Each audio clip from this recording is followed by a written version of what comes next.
Allez, la parole est à monsieur le questeur Capo-Canellas. Merci Monsieur le Président. Je ne vais pas essayer de pas allonger trop les débats, mais je voulais donner un éclairage. Vous savez qu'on aborde plusieurs articles et j'ai envie de dire qu'on est échappé au pire. Philippe Folliot l'a rappelé, c'est un secteur d'excellence pour la France.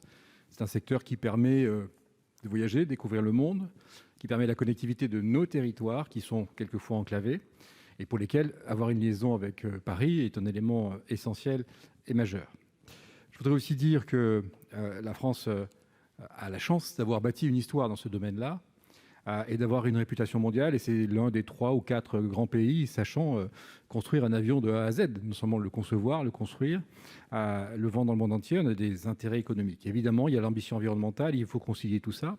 Et je pense que le véritable enjeu, c'est de réussir la décarbonation du transport aérien, un objectif que la filière essaye d'atteindre et que les pouvoirs publics, au travers de différentes instances, dont celles qui permettent au sein du CORAC notamment de réunir la filière de la recherche et de l'industrie avec les pouvoirs publics, tout le monde converge vers cette volonté-là.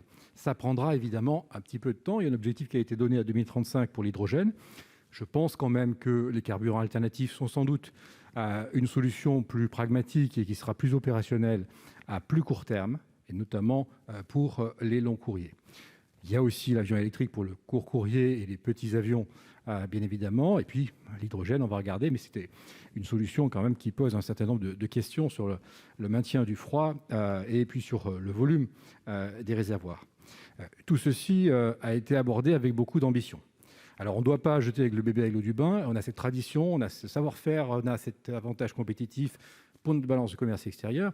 Et ce qu'on va essayer de faire maintenant, c'est d'essayer d'éviter le pire. C'est-à-dire le pire, c'est ce que Philippe Folliot a notamment décrit, c'est-à-dire de jeter l'opprobre sur ce secteur qui est un secteur d'excellence.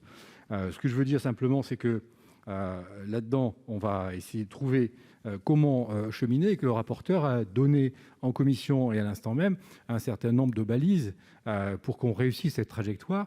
Je rejoins son approche qui me paraît pragmatique. Dernier point, on sait tous qu'il faut donner des objectifs. La démarche doit quand même être internationale, européenne. Il y a une instance qui est l'OACI au niveau mondial. Il faut que la France, là-dessus, prenne des positions claires parce qu'il faudra qu'il y ait une norme mondiale et qu'on ne soit pas tout seul dans notre coin alors que c'est un sujet international. Merci.